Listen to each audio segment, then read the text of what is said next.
Hey guys, this is ClashingwithAndre, and I bet you're wondering why this video is being uploaded on NellyGaming's channel. We've been talking back and forth and we want to do a friendly competition. So as you can see, I've been absolutely killing it in Masters 3, and this is one of the things that we wanted to do as a friendly competition. Have 3 attacks in different leagues. So I'm in Masters 3, while he's, I believe, in Champs 2 or 3. And we're going to be using different attack strategies, showing you what the loot is like in these specific leagues, and how to attack with those specific attack strategies. But for the competition part, what we're going to be doing is adding up the 3 attacks that we had, and seeing who has the most loot from those attacks. This also includes the league bonus, so he's going to have a little bit higher league bonus than I am, but it's not necessarily just about winning, it's about entertaining you guys, showing you something new, seeing if you want to drop down to Masters 3 or push up to Masters 3 or Champs 2, and see if the loot's better for you. So this is just kind of a fun video that we wanted to do for our viewers and for ourselves, because Nelly and I have been talking back and forth for a long time now, and we've always wanted to do some kind of video together. So I'm going to be honest with you guys, I am not the best at Lavaloonion. I did this attack strategy just to kind of change it up a little bit. My other 2 attack strategies that I have in the next couple of replays are going to be the ones that I usually use for farming and pushing, and those are going to go a lot more smoother than this attack. First of all, starting out, I placed my clan castle troops down, and I thought there were going to be balloons, but someone gave me a hound because I said flying, and I usually get balloons in my clan castle, but someone was giving me a hound and I totally didn't even realize it. So you always got to make sure to check your clan castle before you start your attack. I didn't want to put my hound out first because hounds go a lot faster than balloons, so usually you want to put your balloons out first and then your hound after it, because the hound is going to catch up and pass your balloons anyways. And this one lava pup is so clutch. I had a couple of minions and I was trying to put the minions in the same exact spot where that lava pup is, because it's not being attacked by that air defense and it's just being pushed by that air sweeper. So this is a pretty funny replay. This is also why I wanted to add it in here, not just because I wanted to change up strategies and show you guys something that I'm weak at, and something that I want to improve on. So Lavaloonion is definitely something I want to improve on, that's why I put it in here, and this lava pup is hilarious. He's just soloing this town hall, and he finally gets it down, gets pushed over, goes over to that clan castle, and dies. But my king is going to come in here pretty clutch. He's going to break through a couple of walls, take out this clan castle. Luckily, the Expos weren't alive. I threw down a poison spell so that she does a little bit less damage to my king. My king takes out that Expo and goes for the Dark Elixir, because that's mainly what I was focusing on. But this attack got some pretty nice loot along with it. So we got 390,000 gold, 425,000 elixir, 3,461 Dark Elixir. So that's a pretty good raid, especially when I'm using Lavaloonion, which I'm not the best at. So unfortunately, I didn't have my queen in that last attack replay, but for the next one, I definitely will have my queen in there, because it is going to be a Super Queen walk, and I am going against a Town Hall 10. Don't worry guys, we're going to add up all of the league bonuses and everything like that at the end, and you can check out his video on my channel, ClashingwithAndre, if you guys want to see how much loot he got and who the winner actually was. So even though this is post-update, I was lucky enough to find a Town Hall 10 with his Town Hall on the outside, so that's free loot right there. I mean, this guy is stacked with loot. He has a lot of Dark Elixir. I'm going to start out by taking out a couple of buildings on this corner, so that when I can queen walk around on the right side, hopefully, with my queen.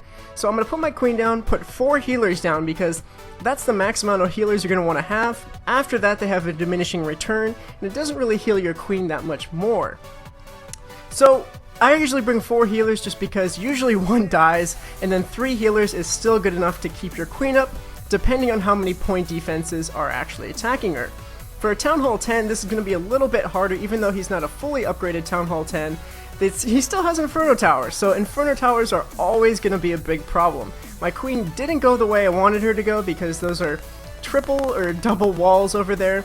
So we're going to aggro the queen here, we're going to aggro the CC, I'm going to throw down a poison spell, a rage spell, and now that my giants are taking care of those last two defenses, I'm going to put my clan castle troops down, which is going to be some fresh level 7 giants, and then I'm going to throw a jump spell down into the core of the base with a rage spell, so we can take out that Inferno Tower as quickly as possible, because that is just melting through all my troops, and unfortunately that giant bomb took out a couple of my wizards. I'm going to throw down some more archers and get my queen, king, and giants into the core of the base because that's where all the loot is. This guy shoved it all into the center of the base and was just hoping that his Inferno Towers would save him. So I didn't want to attack on the other side even though it was a single target Inferno Tower because there was a lot more Dark Elixir on the bottom corner right here. My queen's going to take out this X-Bow. She still has those healers, healing her up a little bit, but unfortunately, after she gets a couple more hits on this gold storage and takes it out, she's going to be done. So I'm just going to end the game right there.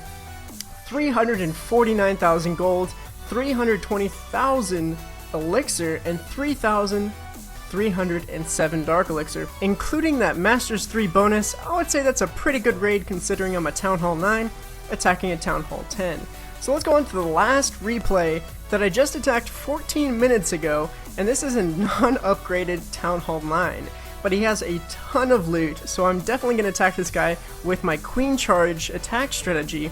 And if you guys want to see that in detail, in depth, I have a 2-part guide which is 15 minutes each, and it's on my channel, so if you type in Clashing with Andre Super Queen Charge, it should be the first thing that pops up into YouTube.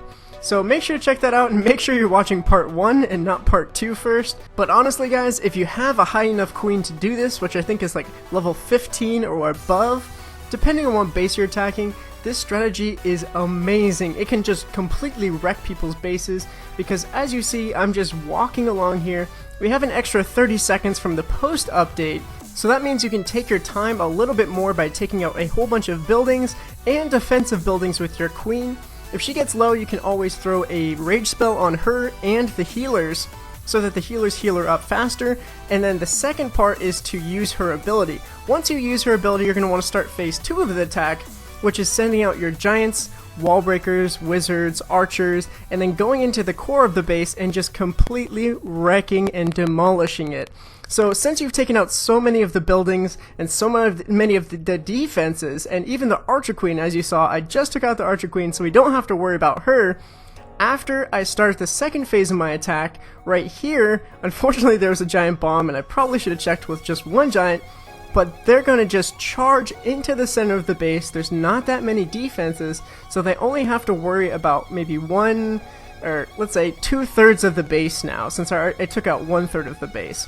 You put your king in there, you put some wizards, you rage them up, and then you throw your jump spell down in a place where it can get into multiple compartments, and you are set. Your queen is still healed up, you still have healers, and the healers will actually jump onto the giants because the queen is going to be behind the giants, not taking any more damage, so she won't need any more heals. Now unfortunately, the healers will go down from air defenses, but they did a fantastic job if you think about it. They helped the queen walk go 1/3 of the base, and they also helped heal a lot of troops in the core of the base. So luckily, my troops actually took out those air defenses before the healers could go down. So I still have 3 healers healing all of my giants on the right side of this base.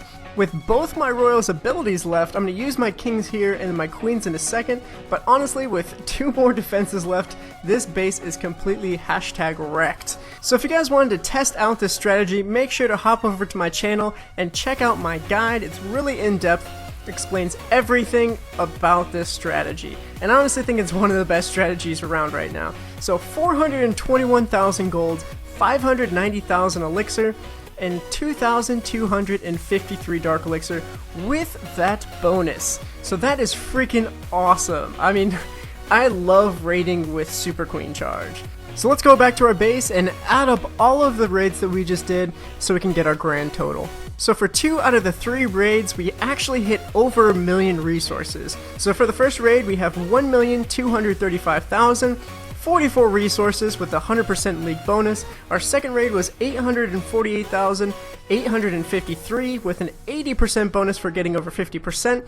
And our third raid is 1,039,936 with a 100% league bonus for a grand total of 3,123,838. But that's it for the video, guys. If you made it to the end, make sure to do hashtag surprise at end, and make sure to check out my channel, which is probably in the description, so you can see NellyGaming's video and see which one of us won. I really appreciate NellyGaming giving me this opportunity to go in front of all of his subscribers, and I really appreciate all of you guys that have stuck around to the end and watched this thing fully. So if you haven't already, smash that like button, comment down below, and as always, make sure to be subscribed.